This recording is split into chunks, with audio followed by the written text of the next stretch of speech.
వైఎస్ఆర్ కాంగ్రెస్ పార్టీకి ఏమన్నా ప్రత్యేక నిబంధన ఉందా? పార్టీ ఎమ్మెల్యేలైనా ఎంపీలైనా కార్యకర్తలైనా నాయకులైనా సభ్యులైనా ఎలాంటి షోకాజ్ ఇవ్వకుండా సస్పెండ్ చేసే నిబంధన మాకుంది. దాన్ని ఎన్నికల సంఘం ఆమోదించింది అనేమైనా ఉందా? ఉంటే వైఎస్ఆర్ కాంగ్రెస్ పార్టీ నాయకులే సమాధానం చెప్పాలి.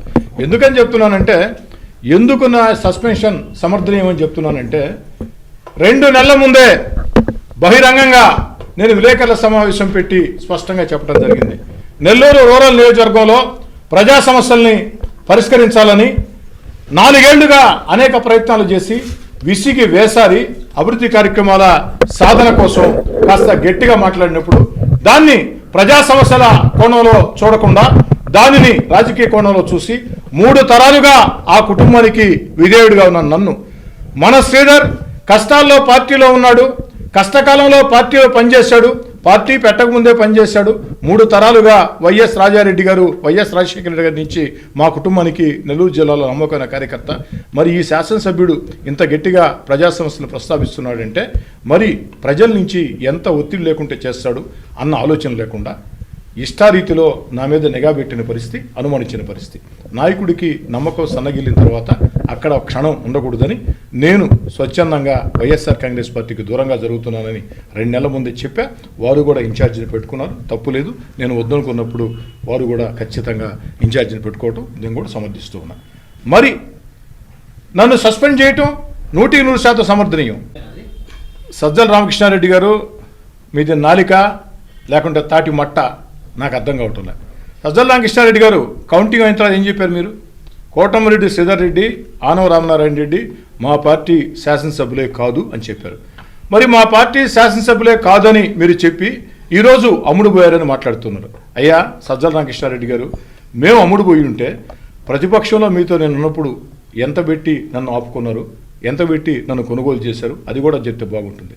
అదేవిధంగా తెలుగుదేశం పార్టీ ఎమ్మెల్యేలు 4, జనసేన ఎమ్మెల్యే 1, 5 మంది మా పార్టీకి ఓటేశారని మీరే స్పష్టంగా చెప్పారు. ఎందుకంటే తెలుగుదేశం పార్టీకి 19 మంది ఉండేది, మాకు వైఎస్ఆర్ కాంగ్రెస్ 23 ఓట్లు వచ్చాయి తెలుగుదేశం పార్టీకి అని చెప్పని.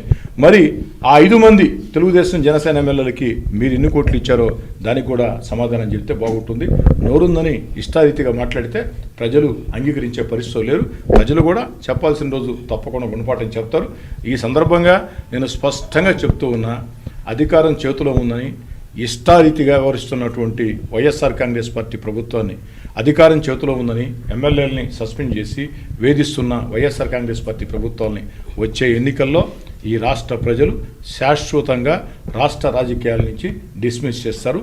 నమ్మకంగా విశ్వాసంగా చెప్తూ ఉన్నా, రాసి పెట్టుకోండి. 24 కౌంటింగ్ అయిన రోజు సాయంత్రం మళ్ళీ మనం మాట్లాడుకుందాం. ఎంతమంది వస్తారో నాకైతే తెలియదండి. అసంతృప్తిగా చాలామంది ఎమ్మెల్యేలు ఉన్నమాట నిజం.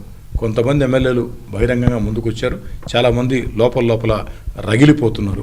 ఇక్కడ ఇంకో సమస్య కూడా ఉందండి. ఓ శాసనసభ్యుడు మరో పార్టీ రావాలంటే మరికొన్ని కూడా ఆలోచన చేస్తాడు. అక్కడ అసంతృప్తి ఉన్నా కూడా మరో పార్టీలో నాకు స్థానం ఉంటుందా లేదని. అలా రాజకీయ పార్టీల్లో అవకాశం దొరికినప్పుడు చాలామంది కూడా నిర్ణయాలు తీసుకునే అవకాశం ఉంది. ఏది ఏమైనా రాజకీయ నాయకుల నిర్ణయాలు, ఎమ్మెల్యేల నిర్ణయాలు పక్కన పెట్టండి. ప్రజలు మాత్రం ఒక నిర్ణయం తీసుకోన్నారు. వచ్చే ఎన్నికల్లో వైఎస్ఆర్ కాంగ్రెస్ పార్టీని ఈ రాష్ట్ర రాజకీయాల నుంచి శాశ్వతంగా డిస్మిస్ చేస్తారు. వచ్చే ఎన్నికల్లో రాజకీయంగా సునామీ రాబోతుంది, ఒక రాజకీయ ప్రజా సునామీ రాబోతుంది.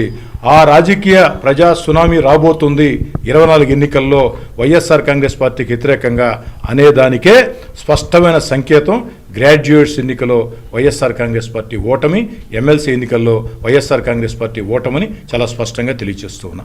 ఆ రాజకీయ సునామీలో ఈ రాష్ట్రంలో రాష్ట్ర రాజకీయాల నుంచి వైఎస్ఆర్ కాంగ్రెస్ పార్టీని ఈ రాష్ట్ర ప్రజలు కులాలకు అతీతంగా, మతాలకు అతీతంగా, ప్రాంతాలకు అతీతంగా తడ నుంచి ఇచ్చాపురం దాకా ఒకే నిర్ణయంతో ముందుకు సాగుతారు. వైఎస్ఆర్ కాంగ్రెస్ పార్టీని ఈ రాష్ట్ర రాజకీయాల నుంచి శాశ్వతంగా డిస్మిస్ చేస్తారని ఘంటాపదంగా నమ్మకంగా చెప్తున్నా. 24 కౌంటింగ్ రోజు ఈ క్లిప్పింగ్ పెట్టుకోండి, మళ్ళీ మనం మాట్లాడుకుందాం. మీరు రాజధాని అంటే ఏం చెప్తారు సార్? రాజధాని ఎందుకు ఈ ఆలోచన చంద్రబాబు నాయుడు చేయలేదు సార్? మరి ఇప్పుడు అంతా ప్రజలంతా అంగీకరిస్తేనే అమరావతిని తీసుకొచ్చింది. ఎన్ని భూములు కొన్నారో ఆ కోపం మీదనే మీరు రాజధాని మాకెందుకు